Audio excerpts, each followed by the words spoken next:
نحمده ونصلي علی رسوله الکریم۔ ہمارا موضوع انتخاب لاجواب کے بارے میں۔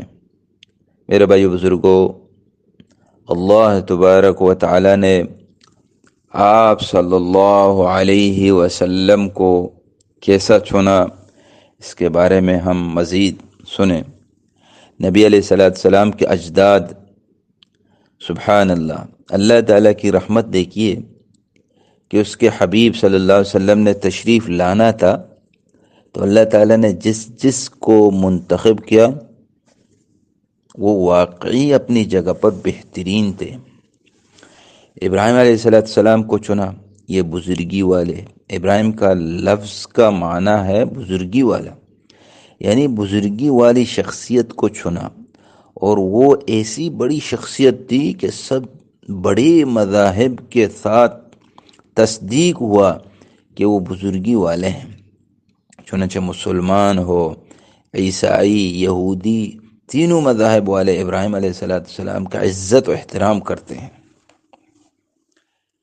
پھر آگے دیکھیے، جب نبی علیہ السلام تشریف لائے تو اللہ تعالیٰ نے آپ صلی اللہ علیہ وسلم کے لیے عربی زبان کو پسند کیا۔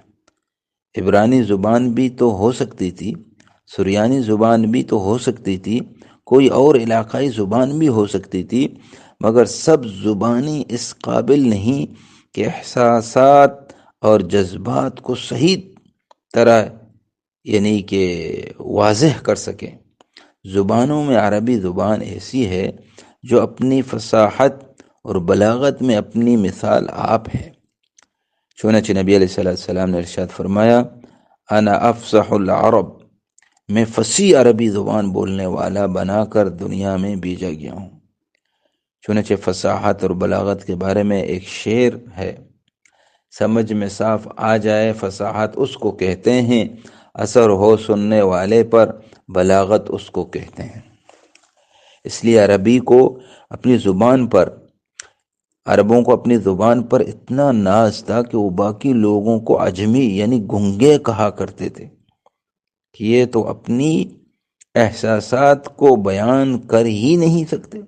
اور واقعی اگر آپ اس کی مثالیں دیکھیں تو معلوم ہو جاتا ہے کہ عربی میں تھوڑے لفظوں میں زیادہ مفہوم واضح ہو جاتا ہے۔ بہرحال تو پھر اللہ تبارک و تعالیٰ نے اپنے حبیب صلی اللہ علیہ وسلم کو جس جگہ پیدا فرمایا وہ مکہ مکرمہ کا شہر ہے۔ مشرق میں بھی پیدا ہو سکتے تھے، مغرب میں بھی ہو سکتے تھے، شمال جنوب میں بھی ہو سکتے تھے، مگر ہر جگہ کی اپنی اہمیت ہوتی ہے۔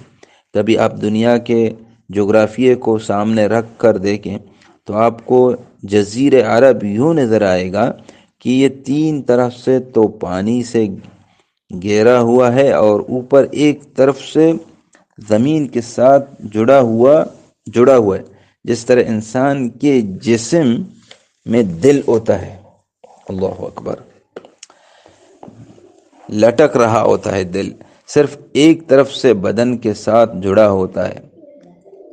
یہ دل جب تک دھڑکتا ہے اس وقت تک انسان کی زندگی رہتی ہے، جب یہ دھڑکنا بند ہو جاتا ہے تو انسان کی زندگی ختم ہو جاتی ہے۔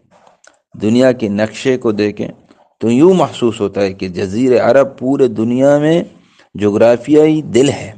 اس لیے نبی علیہ السلام نے ارشاد فرمایا، قیامت کی نشانیوں میں سے سب آخری نشانی یہ ہے کہ اللہ تعالیٰ کے گھر کو گرایا جائے گا، تو پھر اس کے بعد اللہ تعالیٰ اس پوری دنیا کو ختم فرمائیں گے۔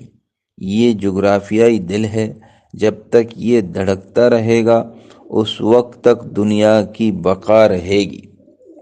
ہاں دیکھیے، شہر مکہ، اس کے بارے میں حضرت ابراہیم نے یہ دعا مانگی، رب اجعل ھذا بلدا آمنا، اے اللہ اس شہر کو امن والا بنا دیجئے۔ تو اللہ تعالیٰ نے اس وقت سے اس کو امن والا شہر بنا دیا۔ تو پھر نبی علیہ السلام اس امن والے شہر میں حجۃ الوداع کے موقع پر امن کا ایسا اعلان کیا کہ آج تک یہ خطہ امن کے ساتھ ہی موجود ہے۔ چنانچہ اگر بیرونی طور پر کچھ لوگ یہاں آ کر فساد مچا سکتے تو اللہ تعالیٰ نے اس کے پہاڑوں کو ایسا بنایا کہ سبزے کا نام و نشان ہی نہیں، خشک پہاڑ۔ چنانچہ جس زمانے میں قیصر و قسرا کی حکومتیں تھیں، دنیا بھر ان کا راج تھا، وہ جزیرے عرب کی طرف دھیان ہی نہیں دیتے تھے کہ یہاں تو پانی نہیں، کاشت نہیں، سبزہ نہیں، ہم نے یہاں کیا کرنا۔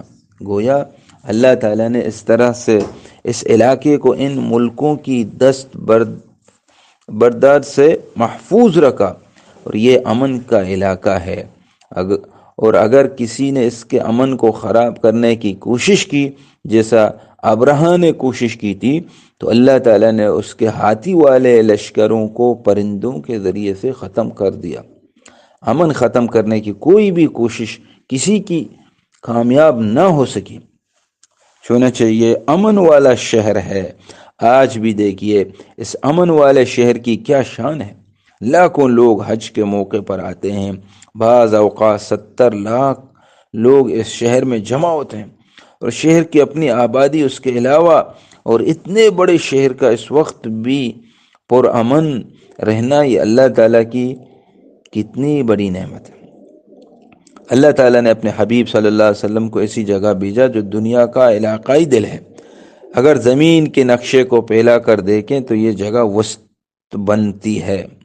چنانچہ بیت المقدس، بلاد الشام، یہ وسط دنیا نہیں ہے، لیکن مکہ مکرمہ بالکل وسط دنیا بنتا ہے، صرف اس لیے کہ یہ اول عالم تھا، مرکز عالم تھا، وسط عالم تھا۔ اللہ اکبر۔ تو اس لیے اللہ تعالیٰ نے اپنے حبیب صلی اللہ علیہ وسلم کے لیے اس شہر کو چنا، اور اس شہر کا موسم دیکھیے، بعض ایسے ممالک ہیں جہاں بہت بارش ہوتی رہتی ہے اور ٹھنڈے ممالک ہیں۔ اب اگر مکہ مکرمہ کا موسم ویسا ہوتا تو حج کے موقع پر اتنی بیماریاں پھیلتی کہ الامان۔ اللہ تعالیٰ نے موسم ایسا بنایا کہ گرمی ہے، لیکن لاکھوں لوگ اکٹھے ہوتے ہیں، اور ان کا جتنا بھیڑ ہوتا ہے، گرمی کی وجہ سے ایک دوسرے کی بیماریاں دوسرے کو ٹچ نہیں ہوتی۔ سبحان اللہ۔ موسم بھی ایسا کہ بہترین، مناسب، اور جگہ بھی اللہ نے اپنے حبیب کے لیے بہترین چنی۔ اللہ اکبر۔ اور مکہ مکرمہ کے اوقات بھی دنیا میں کئی علاقے ہیں جہاں پر 6 مہینہ دن اور 6 مہینے رات ہوتی ہے، اور یہاں دیکھو تقریباً آدھا دن اور آدھی رات، تھوڑا آگے پیچھے موسم کے اعتبار سے ہوتا ہے۔ تو ہر لحاظ سے یہ دنیا کا بہترین موسم اور بہترین جگہ، ایک مرکز جس کو اللہ تعالیٰ اپنے حبیب صلی اللہ علیہ وسلم کے لیے چنا۔ اگلا پوائنٹ دیکھیے کہ اللہ کے حبیب عربوں کے کسی بھی قبیلے میں پیدا ہو سکتے تھے۔ حضرت ابراہیم کی اولاد میں 44ویں قبیلے تھے، بنو ثقیف، بنو نذیر، بنو خضر اور بھی، مگر اللہ تعالیٰ نے ان میں سے کسی قبیلے میں اللہ کے حبیب کو پیدا نہیں فرمایا، بلکہ قریش میں پیدا کیا۔ قریش کا لفظ قرش سے بنا، وہ جگہ جو حرکت نہ کرے۔ گویا اس قبیلے کو قریش جو کہتے تھے، ان کی مستقل مزاجی کی وجہ سے کہتے تھے۔ مستحکم قبیلہ، سب سے بہترین قبیلے میں اللہ تعالیٰ نے اپنے پیارے حبیب صلی اللہ علیہ وسلم کو پیدا فرمایا۔ پھر قبیلے کی آگے شاخ دیکھیے، بنو ہاشم ہے۔ بنو ہاشم مہمان نواز قبیلہ کہلاتا تھا۔ اور ذرا آگے جائیے، اللہ تعالیٰ نے اپنے حبیب صلی اللہ علیہ وسلم کے لیے دادا کا انتخاب کیسا فرمایا۔ یہ بیت اللہ کے والی تھے، عبد المطلب، بیت اللہ کے خدمت گار تھے، متولی تھے، کیونکہ اللہ تعالیٰ نے ان کو حبیب صلی اللہ علیہ وسلم کا دادا بنانا تھا۔ ان کو بیت اللہ کی چابیاں ہی حوالے کر دی۔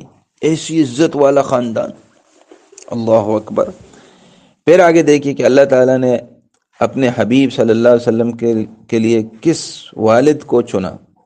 عبد المطلب کے بارے میں، عبد المطلب کے یعنی کہ بیٹے تھے، 12 بیٹے تھے، 12 میں سے کوئی بھی والد بن سکتے تھے، ان میں سے کوئی بھی بن سکتے تھے۔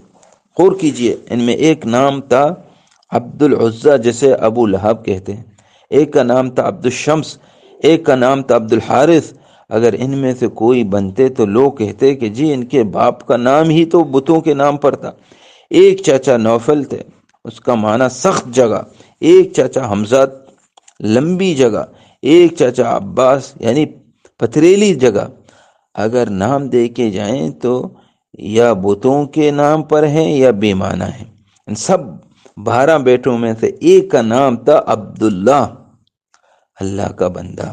سبحان اللہ، اللہ تیری شان پر قربان جاؤں کہ آپ نے اپنے حبیب کے لیے کس والد کا انتخاب کیا، اور ان کا نام کتنا خوبصورت، اللہ کا بندہ۔ کیونکہ اس آنے والے نبی امی نے اللہ کی بندگی جو سکھانی تھی، آج نبی علیہ السلام کو کوئی یہ تھانہ نہیں دے سکتا کہ آپ کے والد کا نام بتوں کے نام پر ہے۔ ہاں، چنانچہ عبد المطلب کے 12 بیٹوں میں سے عبداللہ سب سے زیادہ خوبصورت تھے، ایسا نور چمکتا تھا ان کو چہرے پر کہ لوگ حیران ہوتے تھے، حتیٰ کہ ایک عورت فاطمہ نے خود اپنے آپ کو نکاح کے لیے پیش کر دیا تھا۔ اور عبداللہ ذبیح اللہ بھی تھے، اور وہ کیسے؟ عبد المطلب زمزم کو تلاش کرنا چاہتے تھے مگر وہ ملتا نہیں تھا، تو انہوں نے منت مان لی کہ اگر زمزم مل گیا تو میں اس کے بدلے اپنے ایک بیٹے کو ذبح کروں گا۔ اللہ کی شان کہ زمزم مل گیا، چشمہ جاری ہو گیا، جس کے اوپر پتھر رکھا تھا وہ ہٹا دیا گیا۔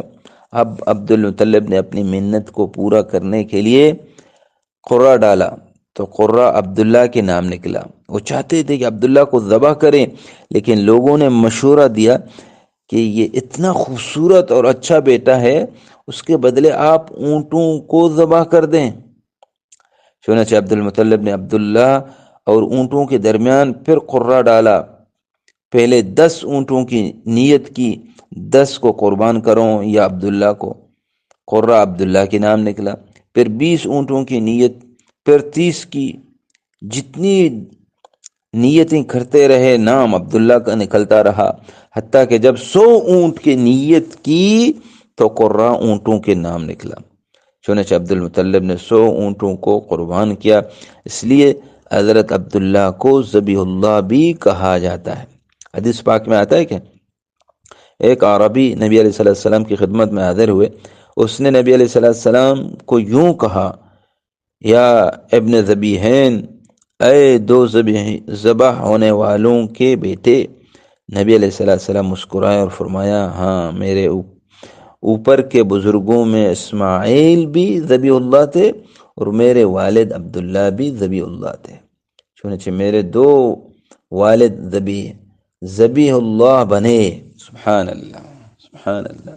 دیکھیے، لسان نبوت کا انتخاب بھی بہترین، جس جگہ پر پیدا ہوئے وہ جگہ بھی بہترین، جس جگہ میں اتنا اللہ تعالیٰ نے خزانہ رکھا، آج پوری دنیا اس ملک کے خزانوں کے اوپر حیران ہے۔ پھر قبیلہ کا انتخاب بھی بہترین، شاخ کا انتخاب بھی بہترین، دادا کا انتخاب بھی بہترین، اور پھر والد کا انتخاب بھی کیسا بہترین۔ آئیے والدہ کی طرف ذرا، کہ والدہ مدینہ منورہ کی رہنے والی تھی، اور وہاں پر کئی قبیلے عربوں کے تھے، جیسے بنو ثقیف اور بنو نظیف، اس قسم کے کئی قبیلے تھے، لیکن ایک قبیلہ ایسا تھا جس کا نام تھا بنو زہرہ، تازگی والا۔ نبی علیہ السلام کی والدہ ماجدہ بنو زہرہ قبیلے سے تھی، یعنی قبیلے کا نام بھی ایسا کہ بہترین نام، بہترین قبیلے کو چنا۔ پھر والدہ کا نام بھی بہترین۔ اس زمانے میں عورتوں کے بہت سارے نام تھے، کئی تو بہت ہی عجیب ہوتے تھے، جیسے خنثی، بد شکل، حربہ، لڑنے والی، اور اسی طرح کے نام ہوتے تھے، مگر اللہ تعالیٰ نے اپنے حبیب کے لیے جس کو والدہ کے طور پر چنا اس کا نام تھا آمنہ، یعنی امانت والی۔ اللہ اکبر، کیونکہ اللہ تعالیٰ نے اپنی امانت ان کے سپرد کرنا تھا، اس لیے اللہ تعالیٰ نے اس کا نام بھی آمنہ چنا کہ یہ امانت والی ہے، میری امانت کی صحیح حفاظت کرے گی۔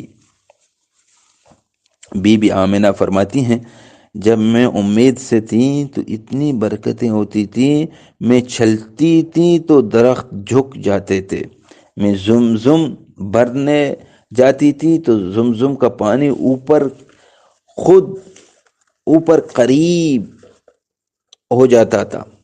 مکہ مکرمہ کی دوسری لڑکیاں مجھے پکڑ لیتی تھی، آمنہ مت جاؤ، آپ کے جانے کے بعد پانی نیچے چلا جاتا ہے۔ وہ جتنی دیر کڑی رہتی تھی پانی بھرنا آسان ہوتا تھا، تو برکتوں والی ہستی نے تشریف لانا تھا۔ اللہ تعالیٰ نے اس امانت والی خاتون کے سپرد کر دیا۔ اللہ اکبر، مزید انشاءاللہ آگے سنیں گے۔